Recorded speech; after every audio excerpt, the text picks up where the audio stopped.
Hi అండి, అందరికీ నమస్కారం. అందరూ ఎలా ఉన్నారు? మేమైతే బాగున్నాం. అలాగే మీరు కూడా బాగుండాలని కోరుకుంటున్నాను. రోజైతే పచ్చి కొబ్బరితో బూరెలు అయితే చేసుకుంటున్నాము. ఈ బూరెలు చేసుకోవడానికి ముందుగా మనం 2 పచ్చి కొబ్బరికాయలు అయితే తీసుకోవాలి. పచ్చి కొబ్బరికాయలు తీసుకుని తురుముకోవాలి. తురుముకుని ఈ తురుమునైతే పక్కన పెట్టుకోండి. దీనికోసం ఏమేం కావాలో అయితే ఇప్పుడు తెలుసుకుందాము. దీనికోసం వచ్చేసి బెల్లం తీసుకోవాలి, అలాగే బియ్యపిండి, ఇలాచీ పౌడరు, కొంచెం నువ్వులు కూడా తీసుకోండి. ఇప్పుడు ఈ బూరెలు ఎలా తయారు చేసుకోవాలో చూద్దాము. ఒక పెద్ద కడాయి అయితే తీసుకుని ఆ కడాయిలో 2 కిలోల పావు బెల్లం వేసుకోండి. బెల్లంలో 2 గ్లాసుల వాటర్ అయితే పోసుకోండి. 2 కిలోల పావు బెల్లము అలాగే 2 గ్లాసుల వాటర్ పోసుకుని స్టవ్ మీద పెట్టుకోండి. 2 కిలోల పావు బెల్లానికి వచ్చేసి 3 కిలోల బియ్యం పిండి అయితే మనం వేసుకోవాలి. ఈ పాకాన్ని అయితే మరిగించాలి. మంట వచ్చేసి హై ఫ్లేమ్లో పెట్టుకుని పాకాన్ని మరిగించండి. ఈ పాకాన్ని తిప్పుకుంటూ ఉండాలి. ముందుగా తురుము పెట్టుకున్న పచ్చి కొబ్బరి అయితే వేసుకోవాలి. పాకం కొంచెం దగ్గరకు వచ్చింది, ఉండగా వస్తుంది అనే టైంలో అయితే పచ్చి కొబ్బరి వేసుకోండి. పచ్చి కొబ్బరి వేసుకున్న తర్వాత ఇందులో అయితే వాటర్ వస్తుంది. అందుకోసం అనేసి ఈ పాకాన్ని అయితే ఇంకొక 5 నిమిషాలు అయితే ఉడికించాలి. ఈ పాకం అంతా ఈ వాటర్ అంతా దగ్గర పడేంత వరకు అయితే పాకాన్ని ఉడికించాలి. ఈ విధంగా 5 నిమిషాలు హై ఫ్లేమ్లో పెట్టేసి పాకాన్ని అయితే ఉడికించండి.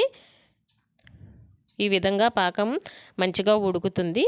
పాకం ఎక్కువ ఉడకటం వల్ల టేస్ట్ కూడా వస్తుంది, మంచి స్మెల్ కూడా వస్తుంది. ఈ పాకం ఉడుకుతూ ఉన్నప్పుడు మనమైతే పాకాన్ని చెక్ చేసుకోవాలి. మన బూరెలకి ఏ విధంగా పాకం కావాలో మనమైతే చెక్ చేసుకుంటూ ఉండాలి. ఒక ప్లేట్ తీసుకుని ఆ ప్లేట్లో అయితే వాటర్ పోసుకోండి. వాటర్ పోసుకుని ఈ పాకాన్ని కొంచెం కొంచెంగా ప్లేట్లో వేసుకోవాలి.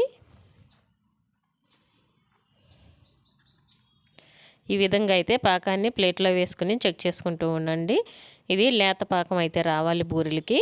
ముదిరి పాకం వస్తే బూరెలు గట్టిగా అయిపోతాయి కనుక లేత పాకం రావాలి. చూసుకోండి, ప్రతిసారి చెక్ చేసుకోవాలి. మనం చెక్ చేసుకోలేదనుకోండి పాకం ముదిరిపోయే అవకాశం ఉంటుంది. అందుకే ప్రతిసారి చెక్ చేసుకుంటూ ఉండండి.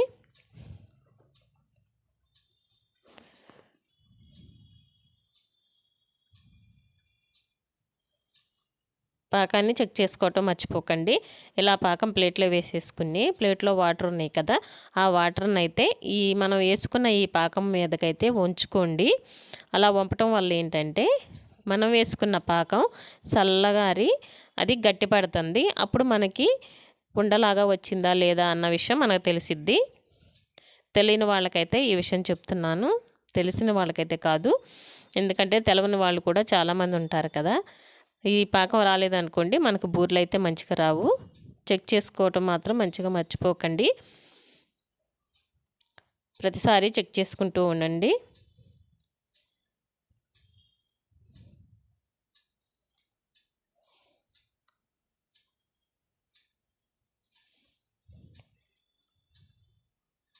లేత ఉండ పాకం వస్తే సరిపోతుంది. కొంచెం ఉండలాగా అయిందంటే ఇంకా పాకం అయితే రెడీ అయిపోయినట్టేను. ఎక్కువ ఉండకట్టే వరకు అయితే ఉంచొద్దు, ముదిరిపోతుంది. ఇలా లైట్గా ఉండలాగా వస్తే అయితే సరిపోతుంది. చూసారు కదా, ఈ విధంగా వచ్చింది అనుకోండి మన పాకం అయితే రెడీ అయిపోయింది. ఇప్పుడు మంట వచ్చేసేసి లో ఫ్లేమ్లో పెట్టేసుకోండి. మనం హై ఫ్లేమ్లోనే ఉంచేసామనుకోండి పాకం అయితే ముదిరిపోతుంది. తర్వాత ముందుగా మనం దంచి పెట్టుకున్న ఇలాచీ పౌడర్ వేసుకోండి.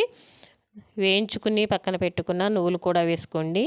ఈ నువ్వులు, ఇలాచీ పౌడరు, అలాగే ముందు మనం పచ్చి కొబ్బరి వేసుకున్నాం కదా, వీటి వల్ల బూరెలకైతే మంచి టేస్ట్ వస్తుంది, చాలా టేస్ట్గా ఉంటాయి.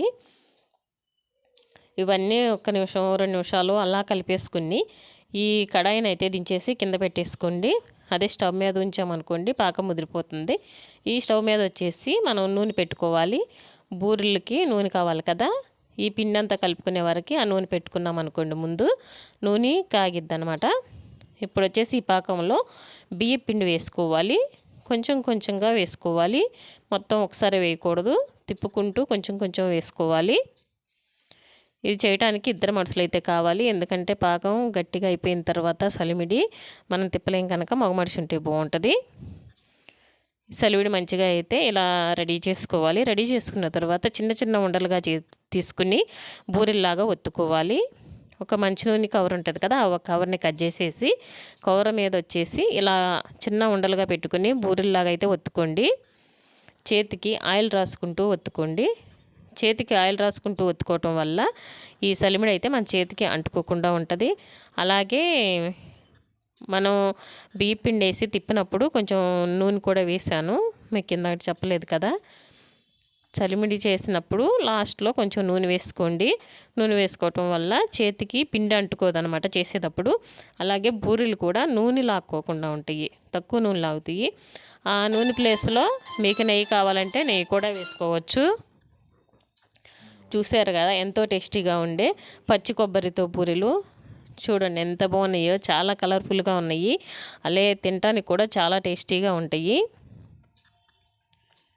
ఇవి వచ్చేసి మామూలుగా అంత పలసగా వద్దు, అలాగే అంత దొడ్డుగా కూడా లేకోకుండా మీడియం సైజులో అయితే ఒత్తుకోవాలి ఉండల్ని. ఎంతో టేస్టీగా ఉండే పచ్చి కొబ్బరితో బూరెలు. అలాగే ఇవి అయితే ముసలి వాళ్ళు కూడా చాలా ఇష్టంగా తింటారు, ఎందుకంటే చాలా మెత్తగా ఉంటాయి కనుక పళ్ళు లేని వాళ్ళు కూడా వాళ్ళు తినడానికి బాగుంటుంది. అలాగే చిన్నపిల్లలకు కూడా బాగుంటాయి, మెత్తగా ఉంటాయి కనుక. ఎంతో టేస్టీగా ఉండే పచ్చి కొబ్బరి బూరెలు, స్మూత్గా టేస్టీగా అందరూ ఇష్టపడేలాగా ఉండే బూరెలు అలాగే మేమైతే చేసుకున్నాము. మీరు కూడా అయితే చేసుకోండి. చూడండి ఎంత మెత్తగా ఉన్నాయో.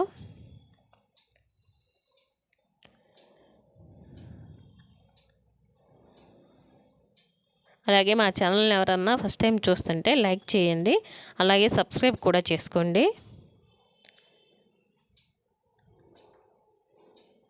మీరు కూడా అయితే ఈ బూరెలు ట్రై చేయండి, చాలా బాగుంటాయి. ఒకసారి చేసుకున్నారనుకోండి రెండోసారి అదే వచ్చేసిద్ది.